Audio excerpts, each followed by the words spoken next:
우리는 역사상 가장 중요한 시점을 지나고 있습니다. 하나님께서는 하나님의 일을 하시기 전에 사람을 준비시키셨음을 우리가 알고 있습니다. 하나님 말씀은 마지막 때에 대추수, 대부흥의 때가 있다고 분명히 예언하고 있습니다. 아멘. 하나님의 말씀이 그대로 성취될 것을 믿습니다. 예레미야 눈물은 잠자는 교회와 영혼을 깨우기 위해 노력하고 있습니다. 이 가슴 뛰는 일에 함께 하길 원하시는 분은 카카오 채널로 연락 주시기 바랍니다. 당신은 위대한 하나님의 사람입니다.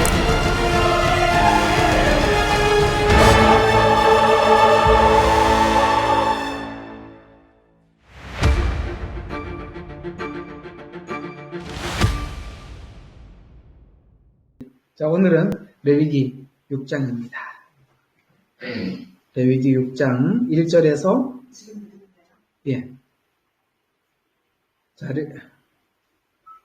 레위기 6장 1절에서 7절까지 자, 무슨 말인지 한번 읽으면서 생각하면서 시작. 주께서 모세에게 일러 말씀하시기를 만일 어떤 사람이 죄를 짓고 주를 거역하여 잘못을 저질러 자기에게 간수하도록 맡겨진 것이나 공동의 것이나 폭력으로 빼앗은 것에 대해 이웃에게 거짓말하거나 자기 이웃을 속였거나 잃어버린 물건을 찾고도 그에 관하여 거짓말하고 거짓되이 맹세하여 어떤 사람이 그 모든 일 중에 하나라도 행하여 그로 인해 죄를 지으면 그가 죄를 지었고 그에게 죄가 있으니 그는 그가 폭력으로 탈취해 간 것이든 속이고 간 것이든 간수하도록 그에게 맡겨진 것이든 그가 찾을 잃은 물건을 그들에 돌려줘야 할 것이요 또 그가 거짓으로 맹세한 모든 것에 대하여 원래대로 가져다가 5분의 1을 더하여 돌려줘야 하며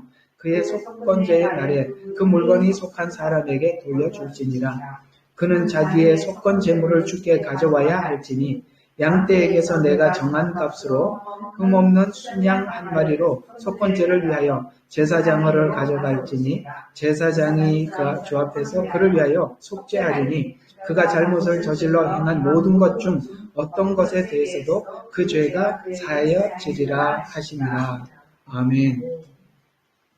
그저 일상생활 속에 일어나는 어떤 일들을 이렇게 해서 용서함을 받아라 라는 말로 아마 여러분들에게는 1차적으로 들리시겠죠. 이건 다 십자가에서 예수님께서 하신 일이 무엇인가를 설명하는 중요한 이야기들입니다.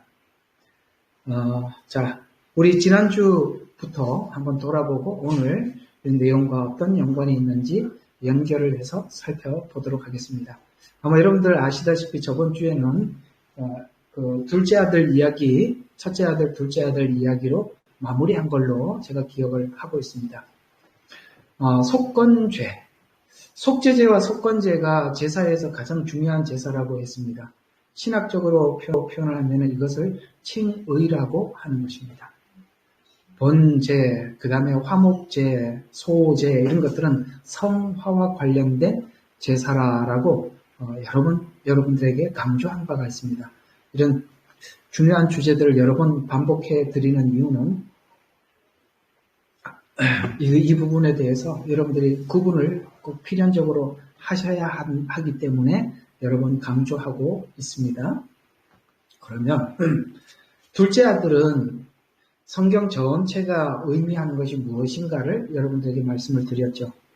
에덴 동산에서 아담과 하와가 추방되고 그 다음에 이제 예수님 십자가 사건 이후 그 은혜를 알고 돌아와서 이제는 더 이상 그 아버지께 죄짓지 않는 아들로 살기를 작정한 그것이 바로 우리 자유의지의 변화다라고 말씀을 드려서 둘째 아들이 내게 돌아올 분깃을 달라고 말했던 그 분깃은 자유의지라고 여러분들에게 말씀드린 적이 있습니다.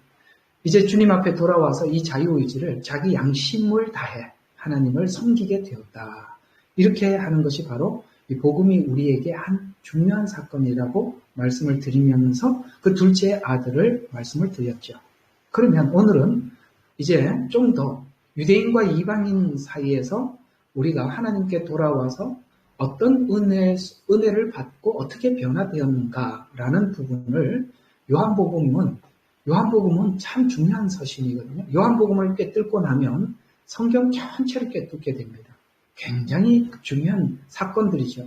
우리는 이 사건들이 단순한 사건들이 아니라 굉장히 중요한 복음을 설명하기 위해서 그 사건들을 동원해서 우리에게 이해를 시켜주고 있는 것입니다. 그때 가늠하다가 현장에 잡혀온 여인이나 혹 사마리아 여인 이야기는 단순히 그들만의 이야기가 아니라 복음과 연결시켜서 우리에게 중요한 진리를 전해주고 있습니다. 왜 그걸 그렇게 보셔야 되느냐면 그 사건 앞에 무슨 말을 하다가 이 사건을 집어넣는지를 보셔야 돼요.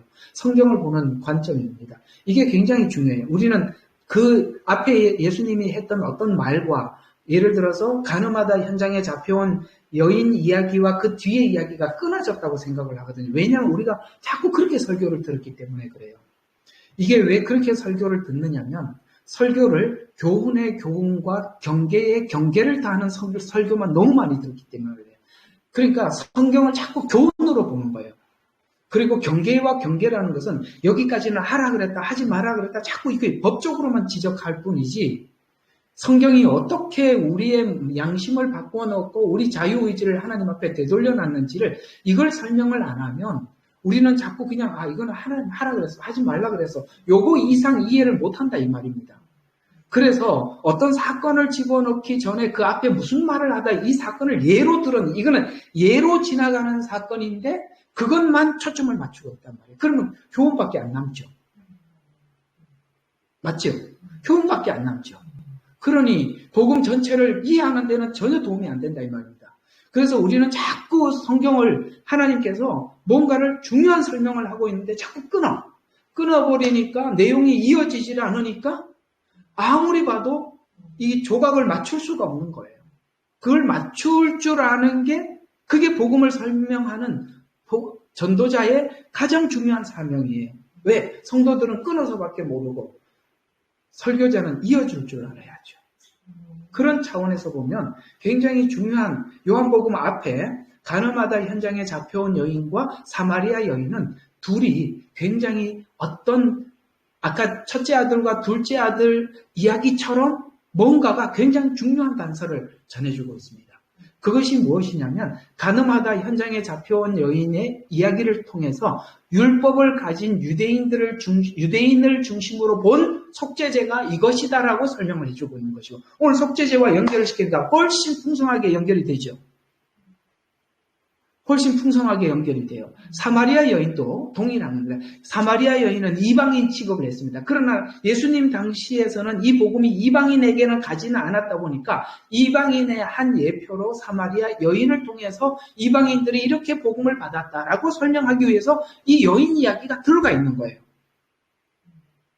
그러면 우리는 이제 이런 이야기들이 왜 확장이 안 되냐면 구약과 연결이 안 돼요. 구약에 있는 이 속건제와 속죄제와 연결을 시켜서 보면 이 말이 보이는데 이게 구약과 연결을 시키지 않고 보니까 이게 안 보이는 거거든요. 그러니까 지금 여러분들은 구약에 있는 제사와 지금 설명을 쭉 해가는 과정 속에서 이 두 사건을 속죄제로 보고 나면 엄청나게 놀라운 이야기가 여기 담겨 있다는 걸 보게 돼요. 자, 그러면 이 가늠하다가 현장에서 잡혀온 여인 이야기를 요한복음 8장에서 말씀하고 있고 사마리아 여인 이야기는 요한복음 4장에서 말씀하고 있습니다. 그러면 가늠하다 잡혀있는 여인의 그 현장은 율법과 은혜를 설명하는 것입니다. 율법과 은혜를 설명하는 것입니다. 그러면 여인을 앞에 두고 자신들이 이 여인과 다를 바 없는 죄인이라는 걸 알게 되었죠. 왜냐하면 율법에는 가늠한 여자들은 돌로 쳐서 죽이라는 말씀이 있죠. 그래서 실제 사람들은 돌을 들었고 쳐 죽이려고 하다 보니까 예수님이 율법으로 지적을 하죠. 뭐라고 지적했냐면 너희들 중 죄 없는 자가 돌로 쳐라. 7절에 이렇게 말을 했단 말이죠. 그래서 돌로 치려고 하다 보니까 자기가 상대방을 돌로 쉽게 말해서 정죄할 자격이 없다라는 걸 알고 돌을 놓고 가는 것입니다. 이게 무슨 이야기냐면 율법이 뭘 하는 것입니까? 율법은 우리가 죄인이라는 걸 알게 되고 결국에는 여기 요한복음 8장 7, 그러니까 예수님이 7절에 보면 죄 없는 자가 돌로 치라 이렇게 얘기를 했을 때 7장 51절 가장 끝이죠. 여기 보면 7장이 이게 8장이 아니고 8장 51절입니다. 이게 왜 또 이렇게 급하면 이게 오타는 알아서 확인하시고. 자, 그런데 돌로 치려고 했더니 보니까 8장 9절이니까 양심의 가책을 받아라고 하면서 그 돌을 놓고 가버렸죠. 이게 뭘 이야기하느냐면 율법이 우리에게 했던 역할이 뭐라고요? 나는 남을 정죄할 자격이 없고 나도 죄인이구나 라고 어디까지 가책을 받게 하는 거냐면 율법의 역할은 양심의 가책을 받는 데까지밖에 못하는 거예요. 가책은 받는데 해결은 못 해주죠. 맞죠? 가책은 받는데 해결은 못 해줍니다. 그걸 이야기하다가 뒤로 넘어가서 예수님께서 뭐라고 하냐면은 사람들은 정죄할 자격이 없었고 예수님만 정죄할 자격이 있었는데 예수님이 여인에게 묻죠. 너를 정죄한 자가 아무도 없더냐? 라고 하니까 정죄하지 못했습니다. 라고 했더니 나도 너를 정죄하지 않겠다? 그러면은 예수님이 지금은 정죄하지 않지만 재림하셔서는 정죄하십니다. 달라요. 초림의 목적은 정죄가 목적이 아니라 양심의 자유를 주는 게 목적이에요. 양심의 자유라는 것은 다른 말로 방종 이렇게 생각하는데 은혜를 받은 우리들이 이 양심의 자유라는 말을 방종이라고 알아듣는 분은 여기 아무도 없으시겠죠? 네. 양심으로 하나님을 내 자유의지가 정말 감사함으로 정말 은혜에 감사함으로 섬기는 그걸 보고 이렇게 자유라고 이야기를 하는 것입니다. 그래서 양심의 가책을 주기 위한 그래서 아무도 정죄하지 못해서 그래서 양심으로부터 자유하는 복음을 받게 되어서 그래서 8장 12절에 나를 믿는 자는 어둠에 다니지 않고 아시겠습니까? 어둠에 다닌다는 것은 자기가 지금 하는 일이 뭔지도 모르고 자기 양심에 대해서 자기 자신을 속이고 이런 것들을 전부 다 어둠이라고 성경은 이야기하고 있어요. 그래서 어둠에 다니지 않고 생명의 빛을 얻으리라 라고 하다가 32절에 가서는 우리가 알고 있는 그 유명한 말, 이 말의 깊이를 알아야 돼요. 이 앞의 내용을 전체를 알아야 진리를 알지니 진리가 너희를 자유케 하리라는 이 말이 바로 엄청난 지금 이 여인에게 하는 말이에요. 지금 이 여인은 지금 예수님, 사람들로부터 정죄를 받지도 않았고 예수님도 정죄하지 않은 상태에서 뭐를 했냐면 용서를 받은 거예요. 정죄를 받은 게 아니라 용서를 받아서 뭐가 되었어요? 진리를 알아서 진리가 너희를 자유케 하리라는 이 자유는 뭡니까? 하나님을 양심을 다해요. 용서받은 죄인으로서 감사함으로 하나님을 섬기는 자가 되었다. 너희들이 그렇게 구원을 받게 된 것이다. 유대인들은 돌로 치는 자가 아니라 자기도 그 양심의 가책을 받아. 그러니까 율법 때문에 여자가 돌에 맞아 죽게 되었죠. 사실은 그들도 이 여자는 현장에서 잡혔을 뿐이지 거기 있는 사람들이 돌을 칠 수 없었던 것은 자기들도 별반 다르지 않았다는 것이죠. 그래서 아무도 칠 수가 없었어요. 율법이 뭘 했어요? 자기가 죄인 이름을 깨닫게 하고 양심의 가책을 받게 만드는 일. 이 여자도 실제 그 적용을 받았지만 예수님께 용서받은 죄인으로서 기쁘게 감사함으로 하나님을 섬기게 된 것. 이게 바로 유대인들이 하나님을 발견하고 돌아온 과정이라면 사마리아 여인은 조금 다른 차원입니다. 자, 요한복음 4장에 중요한 이야기만 좀 적었어요. 자, 4장 22절에 보면 여러분 그 사마리아 여인 과정을 다 아시죠? 낮에 물을 뚫으러 왔습니다. 예수님과 제자들이 와 있었고 그 다음에 물 이야기를 하다가 이제 거두절미하고 이런 말이 나오지요. 구원이 우리는 이 산에서 예배하고 유대인들은 예루살렘에서 예배한다 하더이다. 예배 이야기하다가 사마리아 여인이 알고 있는 메시아에 대한 이야기를 예수님께 하죠. 그러다가 내가 그러라라고 예수님이 소개하면서 구원이 유대인에게 나옵니다. 아시겠습니까? 이방인들이 이해하고 있는 구원은 유대인을 통해서 아브라함의 후손을 통해서 메시아가 온다는 것만이 알고 있는 것이 이방인이 알고 있는 구원의 전부예요. 라합도 동일한 겁니다. 라합도 그 소문을 들었어요. 하나님께서 이스라엘 백성들의 출애굽했고 아말렉을 물리치고 이 땅을 점령하러 하나님이 주신다고 하더이다 라고 믿고 정탐꾼을 감추어 두었다가 숨겨두었다가 이스라엘이 가나안 땅을 점령하러 올 때 붉은 줄을 내리죠. 그렇죠? 그래서 그 집은 구원을 받듯이 그 이스라엘을 통해서 하나님이 구원을 주신다는 걸 알고 라합은 구원을 받았고 사마리아 여인도, 그러니까 이방인들은 전부 다 하나님께서 유대인을 통해서 메시아를 보내주고 그 메시아를 우리가 믿음으로 구원을 받는, 그래서 구원이 유대인에게 나옴이라 라고 말하는, 그게 이방인들이 이해하고 있는 복음이에요. 그래서 25절 메시아가 오신 줄 아나이다 라는 고백으로 예수님을 영접하게 되듯이, 이제 이 두 사건이 단순한 교훈 정도가 아니라 바로 이 복음의 깊이를 설명하기 위해서 우리에게 많은 이야기들을 전달해주고 있는 것이죠.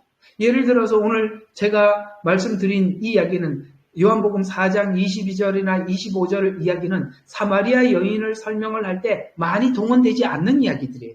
그저 그 여인이 죄인이었습니다. 이렇게 예수님을 만났습니다. 그는 변화됐습니다. 이런 이야기만 했지, 교리적으로 성경이 어떤 중요한 그 내용을 전달하려고 하는 이 핵심들은 이런 게 죄론을 다루지 않으면 이 부분까지는 설명을 하기도 어렵고 이해하기도 어렵고, 그러나 오늘은 우리가 속죄제를 공부하면서 이 내용이 이런 내용과 함께 담고 있는 깊이가 있는 이야기구나 라는 걸 우리가 한 번 더 확인하게 된 것이죠.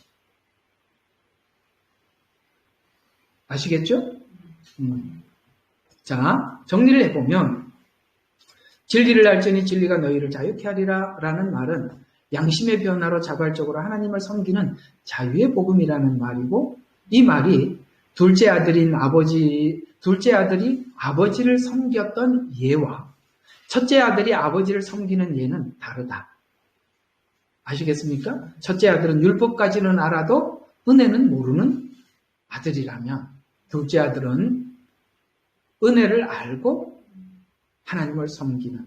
그러면 한번 그 집 분위기를 계속 한번 상상해 볼 수가 있겠죠? 첫째 아들은 아버지와 함께 어떻게 살았을까? 둘째 아들은 아버지와 어떤 관계를 맺고 살았을까?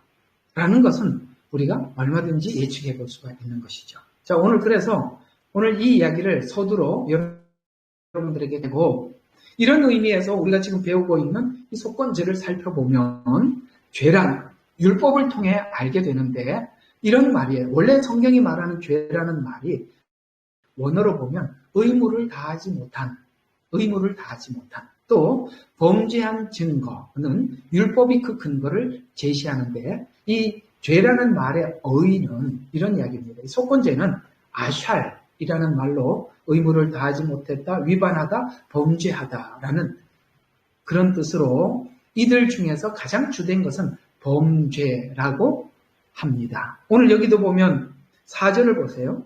이렇게 이야기해요. 그가 죄를 지었고 그에게 죄가 있으니, 죄를 지었고 그 다음에 죄를 지었을 뿐만 아니라 있으니, 이렇게 말씀하고 있죠. 이러는 것처럼 우리는 율법을 통해서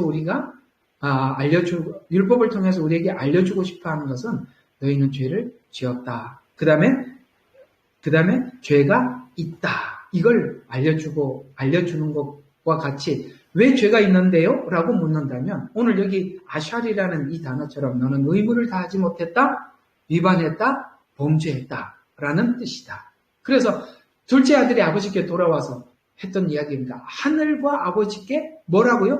죄를 지었나이다. 바로 이 부분이 너무 중요한 거예요. 율법의 역할이 바로 그 부분이니까요. 그래서 이런 게 있습니다. 우리가 하나님 앞에 피상적인 회개가 뭐냐면 이런 겁니다. 자기가 죄인인지 모르고 하나님 앞에 죄인입니다라고 고백했던 회개들은 사실은 그게 회개가 아니라는 걸 알 수 있어요. 공감하시죠? 우리가 처음에 교회 와서 사람들 가르치면서 자, 지금부터 따라하세요. 그러면서 예, 두 손 모으고 하지요. 저는 하나님 아버지, 저는 죄인입니다. 저는 그러나 저의 죄를 대신해서 그래서 이 사람은 앞에 하는 사람이 말하는 걸 따라하는데 그 사람이 진짜 울며 불며 하나님 저 죄인입니다. 전혀 아니죠. 회개는 지정의가 함께 반드시 변화가 필요하다. 회개를 설명하는 게 둘째 아들이 회개를 설명하는 가장 모범이에요. 둘째 아들이 하늘과 아버지께 죄를 지었습니다. 아시겠습니까? 그리고 그의 삶은 정말로 변화되었습니다. 그래서 우리가 입술로 내가 죄인인지도 모르고 하는 거. 그래서 우리가 나중에 어느 날 정말 하나님께서 간섭하셔서 우리에게 죄인이라는 걸 다 알려주고 나면 황망한 거예요. 야, 옛날에 내가 죄인이라고 고백했던 거 다 사탕 발림이 있고 다 이게 거짓말이구나. 참 내가 내 자신을 이런 걸 우리가 느끼게 된다 이 말이에요. 예, 그 날이 온다 이 말이에요. 예, 저는 목사님들도 강단 앞에 서서 설교하다가 저는 이제 구원받은 것 같습니다. 그런 분들 제가 많이 만났습니다. 우리가 얼마나 피상적인 회개 속에서 저 회개했는데요.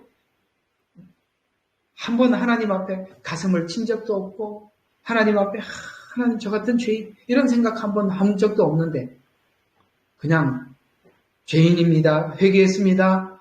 그게 얼마나 하나님 앞에 웃기는 회개인지 하나님이 가르쳐 줄 날이 온다 이 말입니다.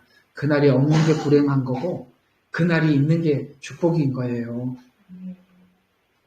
그래서 피상적인 회개는 회개가 아님을 알 수 있습니다. 진정한 회개를 위해 아버지께서는 아들이 나가는 것도 용납하시는 겁니다. 그래서 우리는 자꾸 이렇게 생각하면 안 돼요. 우리가 좀 넓게 보자고요. 저는 생각하고 있는 성도들의 삶은 여러분들이 어떤 사람이 나갔다가 돌아오는 사람들 나가면 틀린 게 아니라 나가는 속에서도 하나님이 그 사람 마음속에 그 괴로움 나간 사람들의 그 괴로움을 아세요? 하나님과 관련이 있는 사람들, 그 나간 사람, 나가서 얼마나 속이 괴로운지 몰라요. 그게, 여러분들 이걸 하나님은 전능하시다는 걸 아셔야 돼. 우리는 그 울타리 안에 있으면 틀림없다. 잘한다. 이렇게 생각하겠지만, 그러면 첫째 아들을 생산하는 교회가 될 가능성이 높습니다.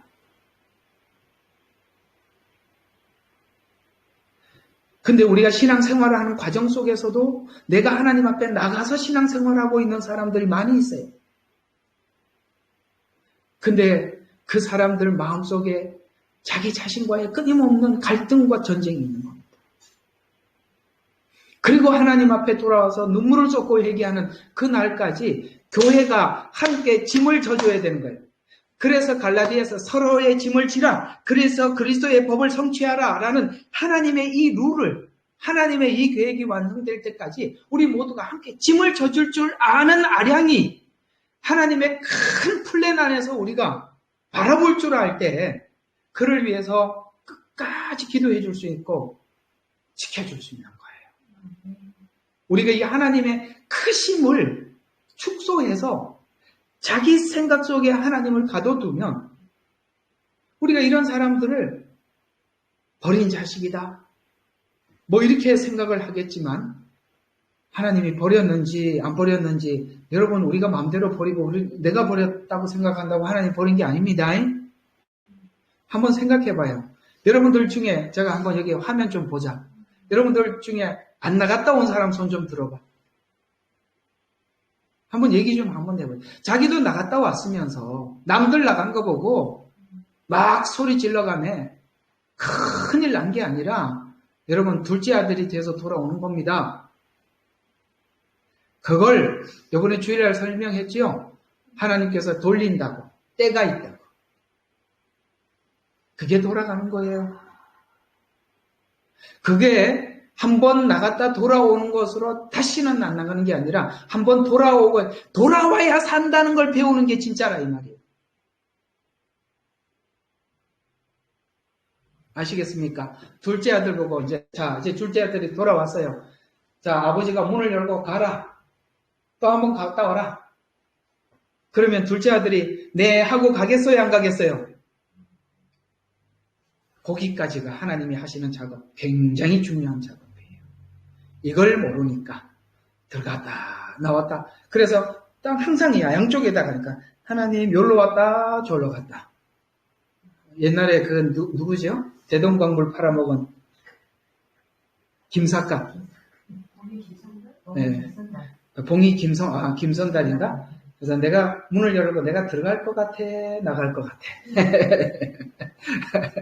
그걸 어떻게 맞추겠어요? 들어간다 그러면 자기 나갈 거고, 나간다 그러면 들어갈 거 아닙니까? 그래서 우리가 양다리라는 말도 그런 이야기인데, 그거 하다가 하나님께서 뭘 가르쳐 주냐면, 나가면 이렇고 들어오면 이렇다. 그 둘째 아들이 아주 그냥 교육이 필요 없죠. 그래서 다시 이제 문을 열어놓고 또 한번 갔다 오라. 그러면은 아니요. 절대 안 나갈 겁니다. 이렇게 되는 거예요. 하나님이 그렇게 고정시킬 때까지 우리가 그렇게 되는 것입니다. 그게 우리가 우리 속에 있는 죄라는 것이요. 그렇게 자발적으로 내 스스로 처리해 나가는 거예요. 거짓 선지자들은 이 처리를 하나님의 신적 능력으로 순식간에 한다라고 거짓말하는 겁니다. 자유의지는 내가 이해를 하지 않고는 해결이 안 되는 거잖아요. 말씀이라는 말이 성경이 말씀이라는 말을 하는 것은 두 가지 의미를 가지고 있습니다. 창조가 있고요. 그 창조가 하나님께서 창세기의 창조를 말씀으로 했다 그랬죠. 창조죠. 또 말씀은 우리 내면을 창조하는 거예요. 두 가지 창조예요. 하나는 바깥 창조예요. 또 하나는 우리 창조예요. 다윗이 뭐라 그랬냐면 내 안에 새로운 영을 창조해달래요. 왜요? 없다 이 말이에요. 창조는 무에서 유를 창조하는 거예요. 우리가 스스로 하나님을 따르는 그 기질 자체가 아예 없는 거예요. 우리에게. 그래서 창조라는 단어를 쓴 겁니다. 그러면 우리 안에 하나님의 우주 만물 창조는요. 더 할 게 없어요. 말하면 끝인데 우리 마음의 창조는 자신이 십자가에 죽어서 죽기까지 우리를 설득해서 바꾼 창조예요. 그래서 이 말씀이라는 말의 뜻은 뭐냐면 우리를 이해시키다, 가르치다, 설명하다 이런 뜻이에요. 하나님이 하신 그 십자가의 은혜를 내가 이해하지 않고 바뀌어 있는 것은 마치 첫째 아들처럼 마취를 당하고 있는 거예요. 나는 아버지께 하나도 틀림없이 살았는데 왜 제게는 뭐도 하나 안 줬다 그러지? 뭐도 하나도 안 주고 이 둘째 아들은 이렇게 갔다 왔는데 왜 이렇게 대우하냐 이거죠. 아시겠습니까? 왜 그렇게 대우하느냐. 그래서 하나님이 우리 모두에게 가르쳐주고 싶은 건 뭐냐면 하나님께서 우리에게 주신 은혜가 무엇인지를 알기를 원하는 거예요. 그걸 하나님께서 우리 평생에 소개시켜주고 싶은 거예요. 하나님은 당신이 우리를 향해서 하신 그 고귀한 그 십자가의 피 흘림이 우리에게 얼마나 하나님께서 모든 것을 쏟으셨는지를 우리 평생에 알기를 원하는 거예요. 여러분 에베소서 2장에 바울이 에베소 교인들을 향해서 기도한 것은 그거 아닙니까? 하나님께서 우리에게 향하신 은혜를 높이를, 넓이를, 깊이를 알기를 원하는 거라. 왜 이게 은혜를 우리에게 알기를 원하느냐면 세상에 제일 설명하기 어려운 단어가 뭐냐면 사랑과 은혜라는 단어예요. 제 설교 들어보세요. 제가 하는 이야기가 전부 다 은혜 이야기고 사랑 이야기잖아요. 근데 이게요, 우리가 겪은 이야기 같으면 딱 말하면 여러분들 알아차리는데 우리가 전혀 없는 건데 그걸 설명해내기가 너무 어려운 거예요. 은혜 우리에게는요, 설명하기가 너무 어려운 이야기예요. 사랑도 그렇습니다. 아시겠죠? 예. 그래서 이 세상에 있는 사랑의 가장 고귀한 사랑이 뭐냐면 부모가 자식을 사랑하는 사랑인데 그걸 우리는 아가페라고 이야기하지만 아니요. 아가페가 아닙니다. 왜 자녀를 사랑하느냐? 그 자녀 속에 자기를 사랑하고 있는 겁니다. 그래서 우리가 부모가 자식을 사랑하듯 하나님이 사랑한다는 것도 그건 하나님의 사랑을 다할 수 없어요. 하나님은 원수를 사랑했다니까. 우리는 아들을 사랑하는데 그게 어떻게 같아요? 다르잖아요. 그러니까 설명이 안 되는 거예요. 그러니까 우리가 아무리 부모 자식 이렇게 얘기를 해도 모르는 거예요. 그러니까 이걸 설명하는 게 얼마나 어려운가. 자, 그래서 이 속건제가 가지고 있는 특성을 보면 속건제의 특성은 속죄제와 다른 면을 볼 수 있는데 속건죄는 범죄에 대한 제사예요. 범죄. 실제적인 범죄에 대한 제사인데 자, 성경은 말하고 있는 이 범죄를 크게 두 가지로 5장에서 말씀하고 있어요. 자, 5장 15절부터 한번 봐요. 여기 5장 15절 이렇게 말을 하고 있습니다. 만일 어떤 사람이 무지 이렇게 말씀. 무지 책 이렇게 딱 기억해 두세요. 무지함으로 주의 거룩한 물건의 잘못을 저지르거나 죄를 지으면 이렇게 나오고 있고 또 17절 그러니까 또 어떤 사람이 주의 명령들에 의해 행한 것이 금지된 것들 중에 어떤 것에 범하여 죄를 지으면 아시겠습니까? 자, 두 가지. 하나는 무지 중에 지은 죄. 그 다음에 명령에 그 다음에 금지한 것을 한 것. 명령을 어긴 것, 금지한 것을 한 것. 이걸 우리는 쉬운 말로 알고 지은 죄, 모르고 지은 죄 이렇게 표현하고 있는 것입니다. 그러니까 우리가 한번 생각해봐요. 우리는 알고도 죄를 짓고 그러니까 안다고 죄를 안 짓는 게 아니더라. 우리 예수님 영접하고 예수님 안에서 살기를 하나님 앞에 작정하고 어디를 가든 주님을 따라가리라 눈물 콧물 흘리면서 막 작정하고 막 기도하고 그랬을 거예요. 그래서 이제 그대로 살리라라고 했는데 나가서 살아보면 안 되잖아요. 거기서 우리가 딱 느끼는 게 뭐냐면 안다고 해결되는 게 아니구나. 이걸 배우게 되죠. 그렇다고 해서 또 그러면 모르니까 하나님 몰라서요.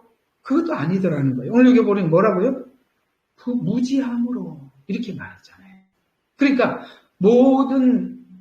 이 속건제는 범죄에 대한 제사 중에서 무지한 것, 그 다음에 명령을 금한 것, 그러니까 명령에 금지한 것을 한 것, 이런 것까지 하나님은 성소의 세겔에 따라서 정한 것으로 용서하고, 이게 중요한 거예요.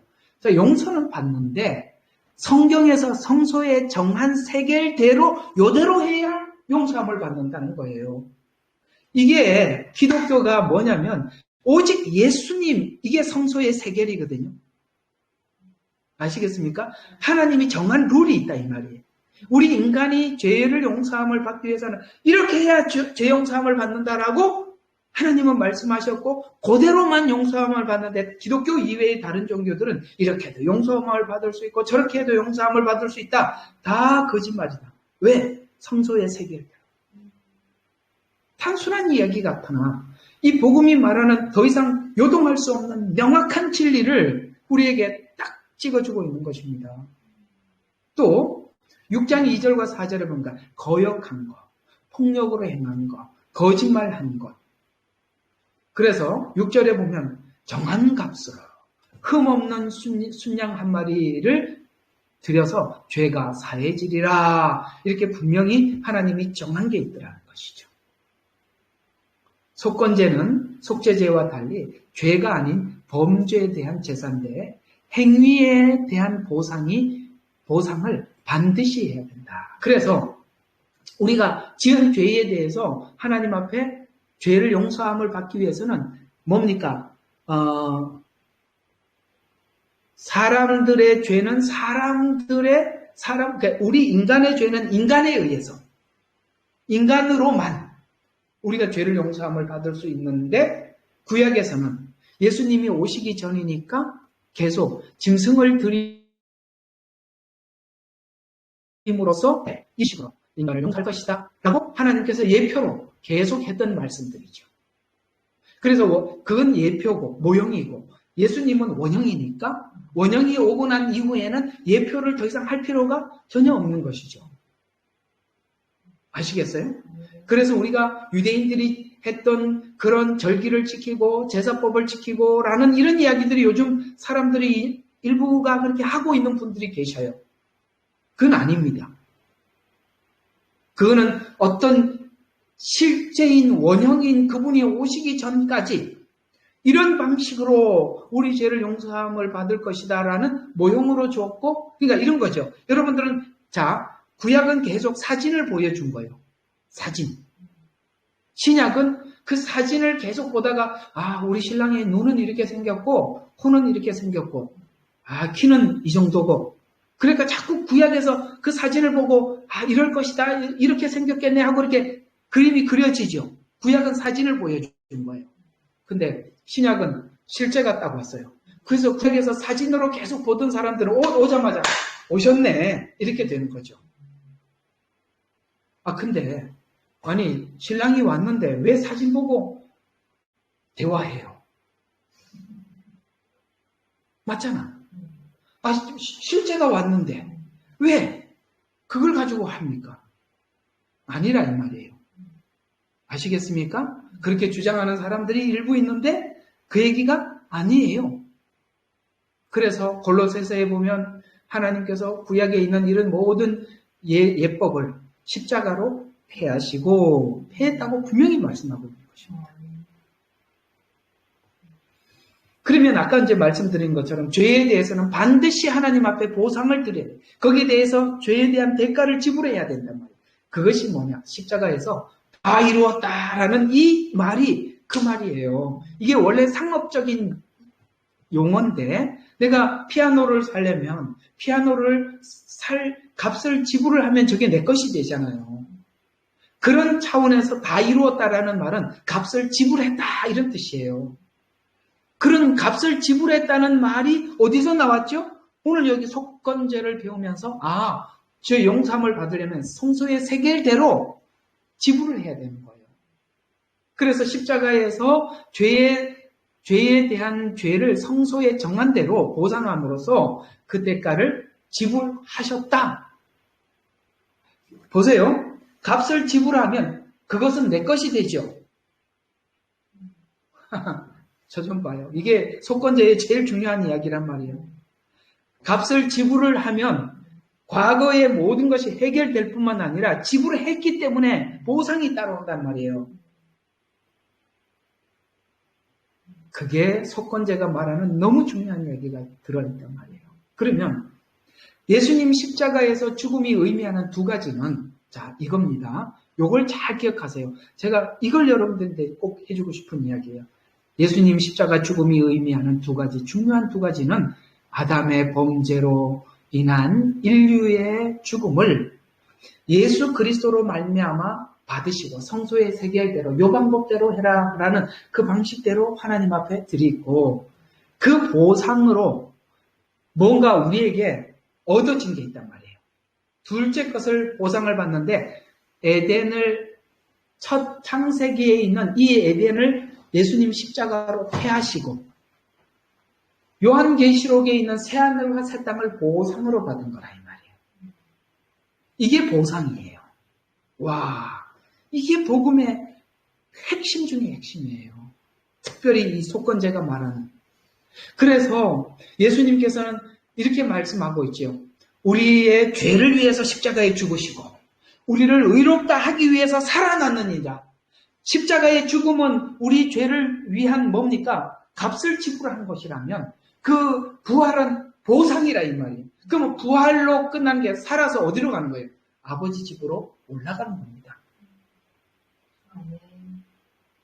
그래서 첫째 에덴을 폐하시고 요한계시록에 보면 새하늘과 새 땅, 그 다음에 거기에 예수님이 어린 양이 보좌가 되시고 이렇게 말씀하셔서 그 보상으로 받은 것입니다. 그래서 저와 여러분이 구원을 받았다라는 말은 죄를 용서함을 받는 것 더하기 하나님의 그 약속에 참여한 자가 되었다라는 것이 저와 여러분의 믿음이지요. 그래서 우리는 이제 이 믿음 안에서 사는 자로서 두려움이 없어요. 자, 두 번째 속건죄는 범과에 대한 죄의 고백이다. 레위기 5장 5절에 보면 어떤 사람이 부지 중에 지은 죄라도 그냥 지나칠 수 없다는 사실이다. 이것이 자기 잘못을 하나님께 입술로 자복하는 행위요. 확실하게 회개가 있어야 함을 보여준다. 하나님께서 우리를 회개할 때, 우리로 하여금 회개할 때 보면 우리는 아는 것만 회개를 하는데 하나님께서, 성령께서 우리에게 비춰주시는 걸 보면 이것도 죄였나? 이것도 죄였나? 이런 것들이 막 있단 말이에요. 그런 것처럼 부지 중에 지은 죄라는 말은 우리가 성경을 통해서 죄라고 목록하고 쭉 설명하고 있는 그 죄를 우리가 깊숙이 우리 마음속 깊이 파고 들어가 보면 정말 여기까지, 어디까지는 내가 나를 속인 것. 그래서 나는 세 종류의 내가 있어요. 많죠. 여러분, 우리 옛날에 이런 노래, 내 안에 또 다른 내가 있어. 없나? 있지요. 내 안에 또 다른 내가 있지요. 네, 그 또 다른 나는 누구냐? 자, 이런 겁니다. 사실 그런 노래들을 지은 배경을 보면 다 사실은 그들이 이런 기독교인이 되고 난 이후에 그렇게 거기서 이렇게 착상해서 지은 노래들이 많더라고요. 자, 그럼 우린 세 종류의 나가 있다. 내가 아는 나. 오케이? 인정하시죠? 네, 남들은 몰라. 나만 알고 있는 내가 있어. 이거 그걸 숨기다가 누구인데 딱 들통이 났네. 너무 자존심 상해. 그래서 교회를 떠나가시는데 괜찮아요. 계세요. 아시겠죠? 그렇다고 교회 떠나시면 안 돼요. 예, 그게 창피하더라도 끄집어내 놔야지. 언제까지 감추실 거예요? 사실 여러분들은 감추고 있어도 우리는 많이 알고 있는데 자기만 모르고 있었던 거예요? 우리 같이 웃읍시다. 내가 아는 나. 두 번째, 내가 모르는 나. 그게 누구냐면 남이 보는 내가 있어요. 나는 하나도 문제 없어 보이는데 남들이 자꾸 그걸 지적을 하는데 그게 왜? 이런 게 있다 이 말이에요. 그것도 나라고요. 남들이 틀린 말 하는 게 아니거든요. 공감하시죠? 자, 그러면 이게 다 사람이 보는 나인데 하나님이 보는 내가 있어요. 그러니 내가 셋이나 있다는 거예요. 응? 우리는 회개를 할 때 첫 번째 회개들이 대부분 내가 알고 있는 나를 회개합니다. 그러나 하나님은 하나님이 비춰주는 나까지 회개하도록 빛을 강력하게 그 구석구석까지 비춰주시는 거예요. 그래서 주님은 빛 가운데로 나오라는 거예요. 어둠에 다니지 말라는 거예요. 나를 믿는 자는 빛 가운데 다니고 어둠에 다니지 아니하리라. 이렇게 말씀하신 거예요. 네, 그게 회개입니다. 그래서 하나님이 비춰주시면 그렇습니다. 저는 그렇습니다. 라고 나가는 게 좋지. 아닌데요. 저는 그렇지 않은 거로 생각하는데 주님 오해입니다. 하나님 설득하느라고 기도하느라고 바빠요. 하나님 제 마음 아시잖아요. 저 그렇지 않거든요. 참, 주님이 이렇게 턱 끼고 들으면서 야 지금 뭐하냐 이러고 듣고 앉아 있는 거죠. 예, 우리가 거기까지 받아들일 수 있는 근데요, 하나님께서 그것까지 받아들일 수 있는 자리까지 겸손해지기를 원하는 거예요. 겸손한 자만이 그걸 인정하게 되는 거예요. 내가 알고 있는 나도 인정하고 싶지 않고, 남이 지적하면 펄쩍 뛰고, 하나님이 지적을 하면 하나님 앞에 그렇지 않다고 끝까지 하나님 앞에 우기고, 그러니 언제 해결이 되냐. 그래서 남들이 뭔가를 내가 달갑지 않는 지적을 하더라도 야, 그럴 만한 일들이 내게도 있겠구나 하고 받고 일단은 생각해봐. 그때 이제 여러분들이 그게 되고 있나 안 되고 있나는 이렇게 말을 해보면 알아. 말을 해보면. 자, 우리 다 아는 거니까. 이런 거는 설교하기가 너무 편해요. 왜? 다 공감하는 거니까. 됐죠? 자, 그래서 부지 중에 지은 죄라도 그냥 지나칠 수가 없다는 것이죠. 이것은 자기 잘못을 하나님께 입술로 자복하는 행위요. 확실하게 회개가 있어야 함을 보여주는데 이와 같이 하나님께서 이미 구약 제사를 통해서 회개의 길을 열어놓으신 것입니다. 세 번째로, 자, 속건죄 범과에 대한 충분한 보상이 있어야 하는데 속건죄는 속죄죄와 달리 범과에 대한 배상으로서 성소의 세겔의 5분의 1을, 그러니까 5분의 1을 더해주는 거예요. 더해주는. 그래서 예수님은 우리에게 배상을 해줬는데 그게 천국이다. 그래서 성소와 세겔에 관한 이야기가 5장 15절에 보면은 속건죄의 범과에 따라서 제물에 생명을 바친 것이 아니라 속건죄에서는 죄의 경중에 따른 제사장의 평가에 따라 성소에 지정한 세겔을 배상하도록 했다. 누가 정한다? 제사장의 평가에 따라. 그래서 내가 생각할 때 죄가 아니다라는 것이 아니라 제사장의 평가에 따라. 자, 그 다음 범과에 대한 배상. 범과에 대한 배상은 죄의 경중에 따라 배상하되 성소의 세겔로 5분의 1로 더하여 배상하여야 한다. 이러한 판결은 손해를 본 피해자에게 실질적인 차원에서 배상이 이루어지는 거예요. 그러니까 상대방에게 뭘 잘못을 했어. 그러면 하나님 앞에 용서받기 위해서 성소에 정하는 것도 있고 거기에 대해서 5분의 1은 뭐예요? 실제적으로 상대방에게 해를 준 것에 대해서 5분의 1을 더해서 배상을 해주라. 라고 말씀하고 있는 이 말은 굉장히 깊은 의미를 담고 있는 것인데요. 자, 그건 좀 이따 밑에 나오니까 한번 봐요. 자, 그래서 속건제의 절차를 보면 그 말이 여기 나옵니다. 자, 백성 중 누구든지 죄를 범하였을 때 우리 모두 다 거기에 죄를 범한 사람이에요. 이 범과를 갚기 위해서는 5분의 1을 더하여 피해자에게 주어야 하듯이 이 말이 뜻하는 게 뭐냐면 하나님께면 제사장에게, 이웃에게면 그 당사자에게 직접 보상을 해야 한다. 이런 것처럼 죄에 대해서도 배상하여야 하지만 더해서 직접 배상을 한다는 말은 받은 은혜에도 배상을 해야 되는 거예요. 이게 뭐냐면 우리가 하나님이 주신 은혜 때문에 하나님께 뭔가를 하나님께서 우리의 삶에 요구하시는 부분들이 있잖아요. 그걸 하나님 앞에 해드리며 살아가는 것. 이것이 하나님의 앞에 받은 은혜에 되돌려 주는 거예요. 저 같으면 하나님 앞에 부르심을 받아서 이렇게 말씀을 전하는 것. 이게 뭡니까? 지금 받은 은혜에 하나님 앞에 돌려드리는 거거든요. 그것이 제사장께면 제사장에게, 이웃에게는. 근데 이걸 잘 알아야 돼요. 내가 그걸 한 것을 자기 생각대로 하는 게 아니라 성경에는 분명히 나누라고 했어요. 제사장에게는 제사장에게로, 이웃에게는 이웃에게라. 이런 말의 뜻은 무엇이냐면, 이 말도 여러분들이 이제 알아야 되는 거고, 자, 받은 은혜를 제사장에게 나누어 준다라는 말은 여러분은 정말 은혜를 받으면 은혜 받은 것에 대해서 제사장에게도 고맙습니다, 감사합니다라고 표할 줄 알아야 되는 거예요.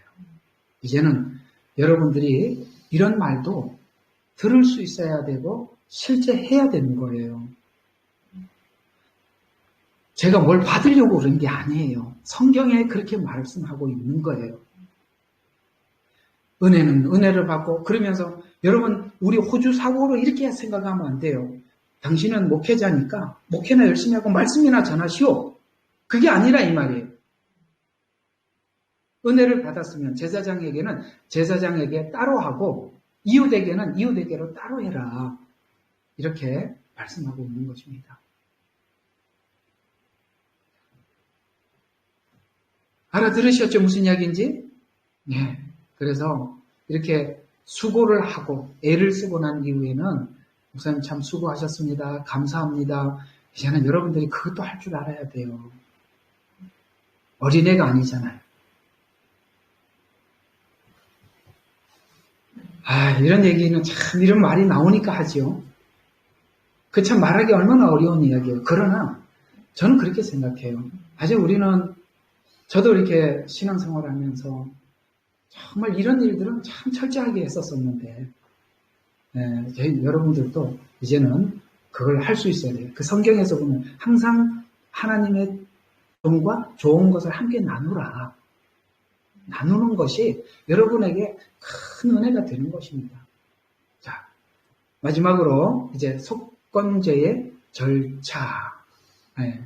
절차까지만 좀 하도록 하겠습니다. 자, 제물이 될 흠없는 수양을 취하고, 그 다음에 번제, 흠이 없는 것을 수양을 취한다. 여러분, 예수님은 흠없는 자로서 무교절, 유월절은 어린 양으로서.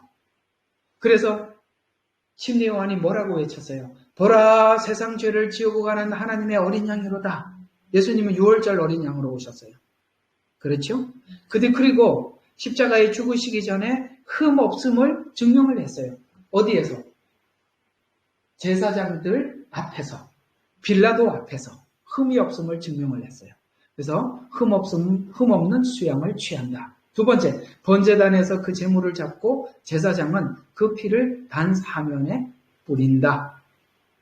세 번째, 기름과 콩팥은 단 위에서 불살랐다. 제사 성막하면서 더 자세히 설명할 테니까 일단은 그냥 이렇게 그림만 좀 그려주시면 되겠습니다. 자, 고기는 제사장이 취했다. 제사장의 몫이 따로 있더라. 거기에 대한 배상이 뒤따랐다. 도둑질을 했을 경우에는 4배, 5배로 보상하도록 하였다. 이건 도둑질이라는 것은 고의적이다. 이런 뜻입니다. 그 다음에 즉 범죄자는 범과에 대해서 속죄를 한 후 피해자에게 보상을 하였다. 먼저 하나님께 배상하고 이웃에게 배상하였다. 하나님께 배상하고 그래서 구원은 먼저이고 구원의 은혜를 생각하여 봉사해야 된다. 그래서 이 순서가 바뀌면 큰일 나는 겁니다. 순서가 바뀐다는 말은 봉사 열심히 하고 은혜는 나중에 생각하고 아니요. 은혜 받은 대로 봉사하셔야 되는 거예요. 여러분들이 은혜는 받지도 않았는데 봉사만 열심히 하시면 상당히 큰 문제가 생기는 것입니다. 아시겠습니까? 예. 은혜 받는 게 우선이고. 이게 그런 차원에서 제가 조금 비판을 하고 싶은 게 뭐냐면 이런 부분이에요. 교회 성도들이 오면 자꾸 일을 맡겨서 봉사를 하게 해서 교회 가둬 두려고 그러는데 그거는 사람을 정말 버리는 일입니다. 저는 그것 굉장히 반대합니다. 여러분과 저의 하나님 앞에 하는 모든 행위와 봉사는 하나님께 받은 은혜에 자발적으로 드려야 되는 거예요.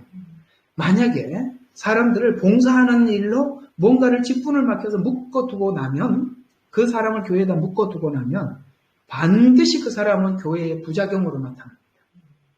은혜 받는 게 우선이고 봉사는 뒤편의 이야기예요.